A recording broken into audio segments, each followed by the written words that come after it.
ketika orang sampai ke pintu keindahan atau al-kamal. Ini berbeda dengan bab-bab sebelumnya yang sudah dibahas. Yang pertama yang harus dilalui adalah al-khauf, artinya punya rasa takut. Setelah itu, jika rasa takut telah menetap di hati mereka, yang kedua ada Ar-Rahman dan Ar-Rahim dan Al-Latif. Kemudian yang ketiga, Allah akan membukakan pintu rasa aman. Yang keempat, munculnya sifat Al-Jalal, yaitu terbukanya pintu keagungan Allah Subhanahu wa Ta'ala. Terakhir baru bisa dicapai Al-Kamal, yaitu terbukanya pintu keindahan. Kesimpulannya adalah dari Al-Khauf yang pertama, yang kedua Ar-Rahman, Ar-Rahim, Al-Latif, kemudian rasa aman, As-Salam, kemudian yang keempat Al-Jalal, kemudian terakhir baru bisa mencapai Al-Kamal. Nah, ini apakah penjelasan rasa takut ini diletakkan pada hal yang pertama untuk menuju ke Al-Kamal ini? Mohon pemahaman.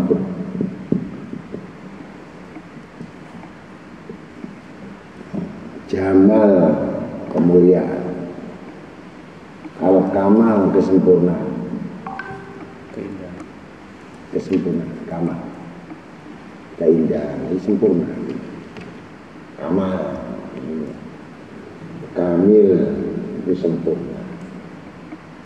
Pertama, manusia itu dilandaskan pada hukum.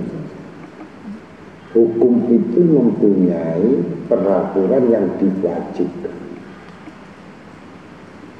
Dan hukum itu apabila dilanggar itu ada sanksi, hukuman. Karena sanksi itulah manusia ini harus dikuatkan rasa takut. Jadi tidak sempurna manusia yang merasa beriman itu tidak takut, walaupun dia terpaksa melakukan hukum itu gitu. Andai kata dia melanggar hukum itu, dia harus wajib dengan sanksi itu. Setelah mengetahui hukum itu belum taat. Sampai dia betul-betul melaksanakan hukum itu dengan disiplin, sampai mengetahui namanya taat hukum. Gitu. Bukan takut hukum, taat hukum. Kalau takut hukum itu masih bisa melanggar, tapi kalau taat hukum itu tidak melanggar. Kemudian sampai sudah taat hukum itu dia mengetahui namanya kesadaran hukum. Gitu. Jadi dia menjalankan satu ibadat itu bukan karena takut hukum, bukan karena taat itu tekanan hukum, kesadaran hukum. Baru bisa memegang hukum. Kalau sudah bisa memegang hukum, berarti wajib menjadi kuasa hukum. Begitu kira-kira. Karena memegang hukum, lampu merah nggak boleh, karena takut hukum. Ada polisi soalnya. Ketika ada polisi, jalan dia. Orang takut hukum. Tapi kalau taat hukum, walaupun ada, nggak ada ya, dia taat. Baru mengetahui bahwa tindakan hukum yang dilakukan tadi, baru mengetahui kesempurnaan keindahan hukum itu. Ternyata untuk manusia itu sendiri, gitu. Jadi Allah buat peraturan itu agar manusia itu sempurna. Jadi indah hidupnya itu. Tapi manusia itu nggak mau yang indah gitu. Tapi nggak mau. tapi selalu menyalahkan Allah saja. Kenapa nasib saya begini, kenapa saya begini, kenapa saya begini. Wong dia itu sebenarnya sudah banyak melanggar hukum. Ini membutuhkan proses sampai betul-betul PSBB ini kesadaran gitu. Karena merasa yakin bahwa penyakit itu dari Allah. Nggak mungkin saya kena penyakit kalau nggak dari Allah begitu. Yakinnya yakin buta. Paham sudah? Kalau kamu punya kesadaran, ya nggak apa-apa. Karena kamu itu berani. Uang itu sudah merupakan makanan sehari-hari. Gitu. Tidak perlu diperintah kalau pagi sarapan, kalau siang makan siang. Kalau malam makan malam. Kalau tengah malam sahur, kan begitu. Itu tidak perlu diperintah. Dan merupakan kebutuhan. Kalau orang sudah itu kebutuhan, nggak perlu lagi kamu rewel gitu. Mau berangkat ngaji berantem dulu, mau berangkat ngaji berantem dulu. Ini rewel. Itu kurang makan, jangan rewel. Gitu.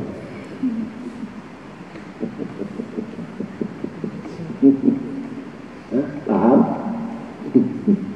Jadi kalau ngaji itu nggak perlu mudzakarah, nggak perlu musyawarah, karena sudah menuju kesadaran. Gitu. Paham? Karena yang perintah itu tidak kelihatan. Paham? Jangan kamu kuat melek, ini ada maunya. Nggak boleh.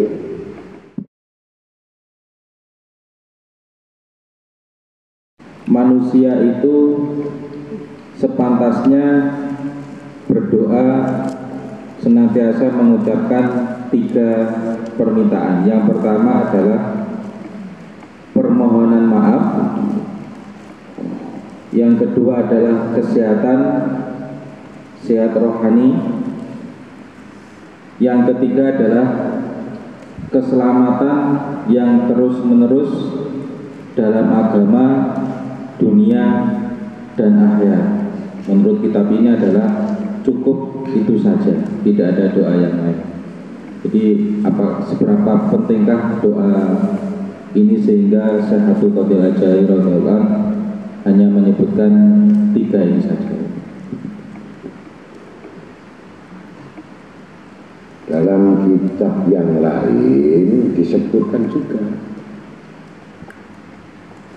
manusia itu tidak akan dikabulkan doa ini yang memiliki hijab-hijab itu yang terhalang,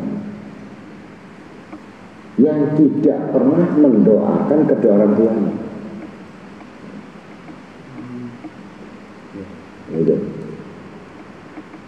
Karena mendoakan kedua orang tuanya ini wajib disebut sebagai anak yang soleh. Dan anak yang soleh-soleha ini tidak mungkin doanya tertolak. Doa orang tua kepada anaknya tidak tertolak. Doa anak kepada orang tuanya tidak tertolak. Lebih-lebihnya. Setelah doa ini sudah mengena satu bagian mukadimah pembuka doa ini, baru yang kedua adalah meminta ampun dan minta maaf pada Tuhanmu. Dia dicintai. Yang kedua sudah jelas minta petunjuk, penjagaan, ya, kesehatan zahir maupun batin. Allahumma inna nas'aluka al-afwa wal afiyah fid dini wad dunya wal akhirah. Itu doanya minta maaf. Kemudian yang ketiga, jelas itu yang pendek saja, doa itu minta selamat, yaitu doa selamat. Allahumma inna nas'aluka salamatan fid din wa afiatan fil jasad wa jadatan fil ilmi wa barakatan fil rezeki wa taubatan qabla maut wa rahmatan minal maut wa maghfiratan ba'dal maut. Allahumma hawin alaina fi sakaratil maut wa najatan minan nar wal afail hisab. Yang ketiga,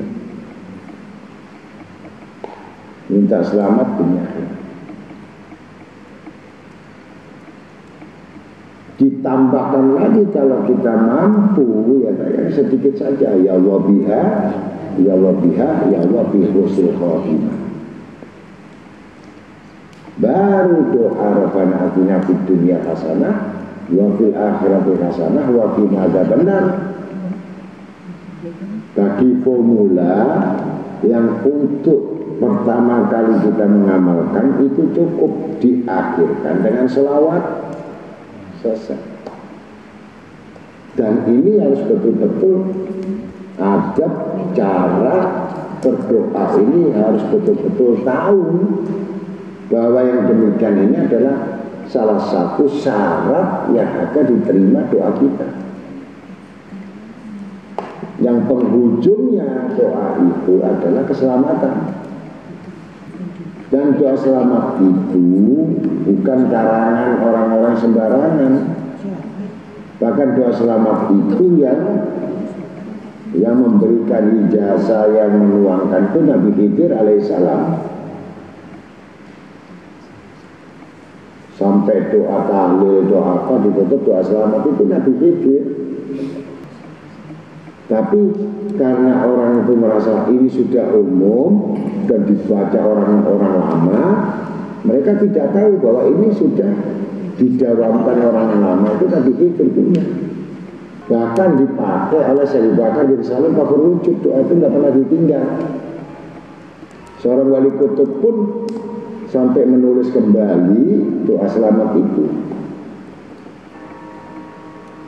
di samping doa syukur itu. Maka rahasia-rahasia doa itu sebenarnya kalau orang itu betul-betul memegang itu dan menguatkan doa itu sudah bisa merubah takdir. Karena yang bisa merubah nasib itu akal kan. Tapi takdir ini yang buruk itu dengan doa ini, yang harusnya tidak selamat jadi selamat, yang harusnya tidak dapat petunjuk dapat petunjuk, yang harusnya sakit kasih afiat. Tanpa keinginan-keinginan yang lain, Allah sudah jamin dicukupi. Wa barakatan fi rezeki. Nah, kalau barakah rezeki itu kan sudah berkah, sudah terimpun doa selamat. Yang penting kamu jangan putus asa, walaupun kamu jauh di tempat itu, bisa jadi yang jauh itu lebih dekat dibandingkan yang dekat itu bisa jadi jauh. Kenapa saya katakan begitu? Biasa yang dekat-dekat ini merasa menggampangkan untuk datang itu. Tapi yang jauh itu sangat sulit untuk datang. Dan dia betul-betul bisa menghargai gitu. Maka yang ditempuh dengan berat itu, dengan usaha keras itu, akan menimbulkan buah yang betul-betul ada isi. Dibandingkan mendapatkan mudah itu tidak ada isi. Nah, itu bedanya. Ya mumpung guru mau nemenin sampai jam 3, walaupun besok kamu bangunnya siang, itu tidak masalah. Walaupun ngantuk-ngantuk nanti di kantor, tidak masalah. Itu kemurahan-kemurahan Allah memberikan sekarang itu dengan lewat laptop, ya, lewat ini tanpa bisa connect, kita bersyukur. Begitulah juga iblis pun itu akan membuat sesuatu yang sangat agar tidak kontak. Itu sifat iblis juga, supaya tidak ada connect lagi. Itu sifat iblis. Bergantung daripada kekuatan keinginan seseorang untuk memahami ilmu tadi. Kalau kita sudah paham cara menempatkan doa, ya sudah nyaman aja. Tinggal menguatkan, meyakini bahwa doa ini merubah takdir, sudah selesai. Afwa itu Allah memaafkan. Kalau selama selalu berhubungan dengan Rabbnya, dengan Tuhannya, tidak ada satupun di hatimu ada yang masuk lainnya. Itu hebatnya. Allah hapus itu sinyal semuanya. Error. Hebatnya di situ. Makanya bagaimana Sayyidina Ali tidak bangga dengan Tuhan. Aku bangga dengan Tuhanku karena sudah menghapus hatiku dari keinginan yang lain kecuali Engkau. Hebatnya.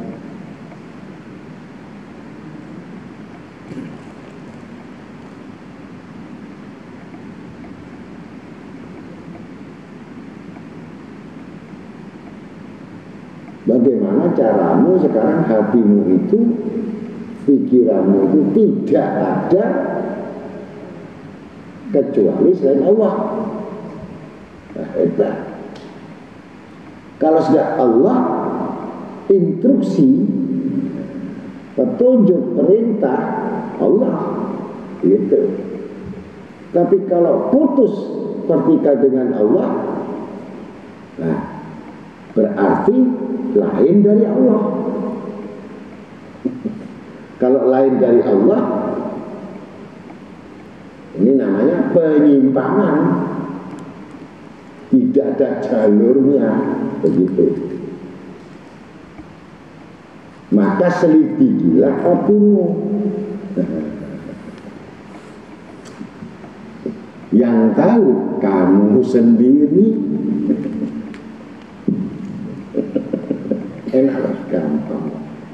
Dan jangan kamu jual murah akhiratmu. Itu mahal akhirat. Kalau niatmu selain Allah, niscaya bubar pengajian. Gitu. Paham? Lah iblis masukkan sinyal lain gitu. Nanti sinyalmu dibuat lain nanti. Kelihatannya serius ini, nembok. Kelihatannya serius, nembok. Padahal bikin. Padahal orang bikin. Tapi kok belok sinyalnya. Aneh coba. Ya, ternyata bikinnya kena flu. Kita tahu itu dibelokkan, kemudian kita dapat cepat saja. Iblis makin kencang. Dan kamu pasti tahu. Kalah. Kalau Kamu lawan iblis kalah. jadi zikirnya diteruskan apa enggak? Bukan melawan. Aneh kan? Allah ma'ini ala bidikrillah. Ya Allah, tolonglah aku untuk mengingatmu. Enak. Allahumma a'inni ala bidikrillah. Tatma'innal qulub. Agar menenteramkan hati. Enak ya. Ada teknik-teknik untuk mengalahkan iblis itu bukan melawan. Kok begini saya harus begini, itu melawan. Makin kencang dia. Tahu penghapusanmu itu. Modelmu ini sudah, filenya itu sudah dipegang sama iblis, ngerti kan? hilang kecuali kau minta tolong Tuhan. Gitu minta tolong. Ini ala bisikillah apa? Tulis. Hah?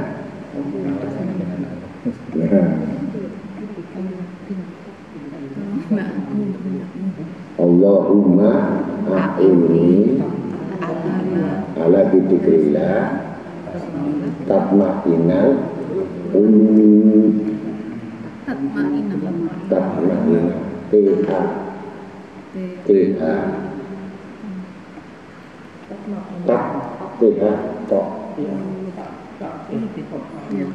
tatma'innal qulub. Itu caranya. Kok saya begini, saya harus begini. Oh, dimakan kan. Makin deres kencang. Hah? Ini bukan keras.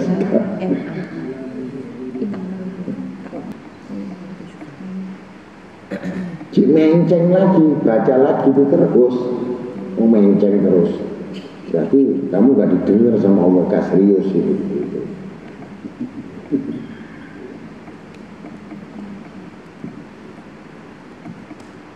Paham ya? Iblis ini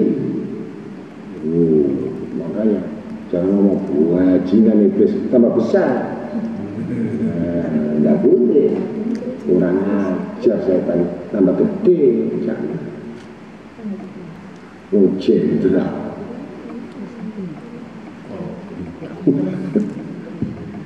Kamu ahli zikir, rajanya zikir dia. Kamu ahli sujud, sujudmu 5 menit. Mal'un, ya Allah. Kalau manggil iblis itu mal'un. Laknat, kau telah bersumpah kepadaku agar menjerumuskan hamba-hambaku agar bersama kamu di neraka. Hambaku, kau tidak akan bisa mengalahkan iblis, karena iblis itu melihat kamu, sedangkan kamu tidak melihat iblis. Bila kecuali minta tolonglah kepadaku, akan kukalahkan iblis itu. Karena aku yang mengetahui, yang bisa melihat iblis itu, bukan kamu. Kalau kamu sendiri melawannya, niscaya kamu akan ikut bersamanya. Menurut kamu, kamu sudah benar. Semakin keras kamu melawannya, semakin keras usahanya untuk menenggelamkan kamu. Makin meledak-ledak. Ketika sudah hamba-Ku mengatakan, Allahumma a'inni ala dzikrillah, ya Allah tolonglah dengan aku mengingat, menyebutmu, tolong aku ala dzikrillah tatma'innul qulub, agar tentram hatiku, kosong jiwaku dari keinginan yang lain, maka akulah yang bersamamu. Itu kira-kira itu ini kurang ajar, ini tak busuk-busuk. Kamu umek kamu singon ketok, tambah rame hatimu kayak pasar. Wis dikir ini kok gak pas ya, karena kamu dikir nafsumu, dikir bukan pertolongan Tuhanmu, sehingga keluarlah batasan dikir itu yang tidak dengan Tuhanmu. Itu obatnya.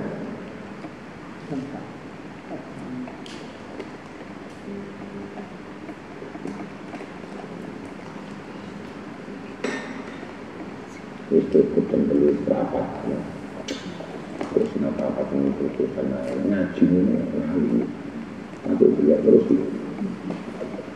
ini nonton. Subhanallah bihamdika asyhadu an la ilaha illa anta astaghfiruka wa atubu ilaik. Nabi wa nabi sirril Fatihah.